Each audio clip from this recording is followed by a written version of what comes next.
wealth is mirrored by another political dynasty of the developing world, the Sharifs of Pakistan.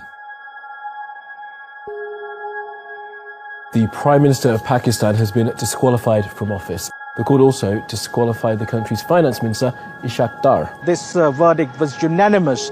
All the 5 judges declared that Prime Minister Nawaz Sharif is not an honest and sagacious person, and hence he should be disqualified. Nawaz Sharif is the 3 times elected Prime Minister of Pakistan. During his premiership in the 90s, Nawaz Sharif privatized many state-owned industries. The privatization policies which were initiated by Mr. Nawaz Sharif during his stints as Prime Minister during the 90s, that is the start of corruption, where a lot of state holdings, they were portrayed as if they are making losses, and then they were handed out to different political backers of Nawaz Sharif, his friends and his business associates.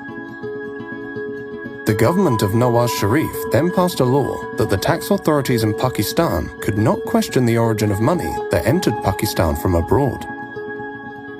One thing which we need to remember, and this is very, very important. When you're in the power, you can make laws according to your will.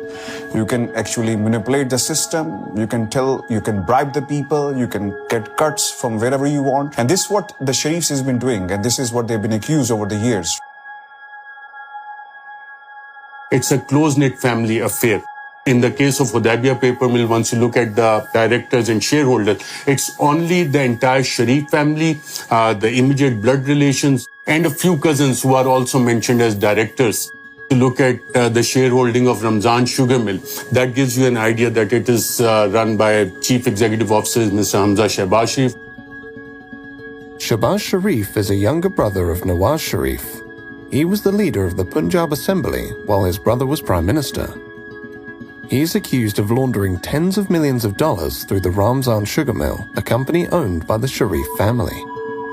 Accounts were opened in the name of these low-level, low-wage employees who do not come into the tax net. Money used to be deposited in those accounts, and finally they used to land in the accounts of either Mr. Hamza Shehbaz Sharif, Mr. Sulaiman Shehbaz Sharif, or Mr. Shehbaz Sharif himself. In fact, these files which you see here, it gives the names, it gives the banking documents, the challans, everything which is mentioned in these, all the banking record, the names of the low-wage employees. Here is one example. You look at it. Mr. Masroor Anwar, he is depositing this in the name of Mr. Shehbaz Sharif. This is 1.6 million rupees. This was deposited in Habib Bank of Pakistan on 27th April 2017 when Shehbaz Sharif was the Chief Minister. This is another deposit, 13th May 2016, in the name of Mia Muhammad Shehbaz Sharif, an amount of 6,52,451 rupees deposited in an account by Mr. Masroor Anwar. 1 crore and 90 lakh rupees being deposited in the account of Mr. Shehbaz Sharif by Masroor Anwar. Now, you might ask, who is Masroor Anwar? Masroor Anwar, according to this investigation by the Federal Investigation Agency, was a low-level employee of Sharif family. Your own family member is the finance minister and your other brother is the prime minister. So then entire banking chain was there to facilitate them. And I was talking to one of the sources in the investigation because once they investigated the bankers as to how it was happening under their nose and why they didn't stop all these activities, they said that people used to come with gunmen into the banks. And one of the female the investigator said she was crying a banking official that what we could have done. The bank managers, they used to get a call from top executives in the bank. The banks themselves were part of this nexus of covering up the corruption of the Sharif family. The so-called Panama Papers contain allegations of money laundering and tax evasion, involving world leaders and where some of them are accused of hiding their money in many cases in an effort to avoid taxes. It was a surprise for the people in Pakistan because it came out internationally. It had much more credibility because previously over the years, the Sharif family had been using the news that all these allegations against them are politically motivated. Sharif's 3 children are named in the Panama Papers. His family owns properties in London through offshore accounts. Sharif's daughter denies owning the London properties. Documents from her allegedly date back to 2006 and show she is a trustee of the properties, not an owner. But those documents are written in a font called Calibri, which was not commercially available until 2007. If you look at 1992 and 93, this is a very important time. Mariam assets grew 21 times. And there's no justification for that. In a single year, you are not a business owner. There's no business under your name, but 21 times your assets are going up. In 1992, Mariam Nawaz turned 19 years old. After the Panama Papers revelations, Pakistan's investigative agencies probed the financial affairs of the Sharif family.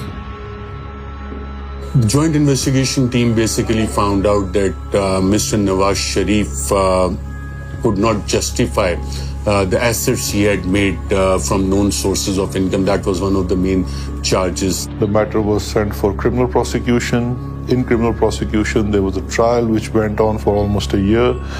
And in that trial, not even a single answer came from Mr. Sharif about the origin of his wealth or the explanation of those 4 Avonfield flats in London. Where is the money trail? That they have never been able to prove. The Sharif family is believed to be one of the wealthiest in Pakistan, but the origin of their wealth remains a mystery. The flat that you're living in at the moment in Mayfair was actually named in the Pakistani paper, The News, last year as one of 4 which was illegally bought by your father through various Swiss and offshore companies. Why don't people who are actually blaming us for that go to the courts and prove it? But do you know who owns the flat that you're living in? Well, that is not the question right now. Why not? But it's the question I'm asking you. Do you know who owns the flat? Well, it's on a rent. I'm renting on a rent basis, which comes from every quarter from Pakistan. You're renting it personally, or the money comes from Pakistan? The money comes from Pakistan. I'm just like any other student living with his parents. I doesn't necessarily has to know about what the facts and who owns the flat and who pays for the rents and who pays for my living. The family deserves all this. It is not my fault that I was born in a rich family, in a wealthy family.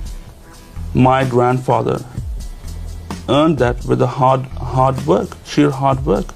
When you ask them that where you got this money from, they will start telling you the story of their late grandfather. At the time of independence, we came from India, we have businesses.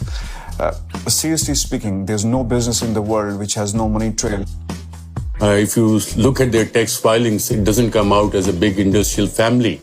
The Sharifs never featured in that rich families of Pakistan.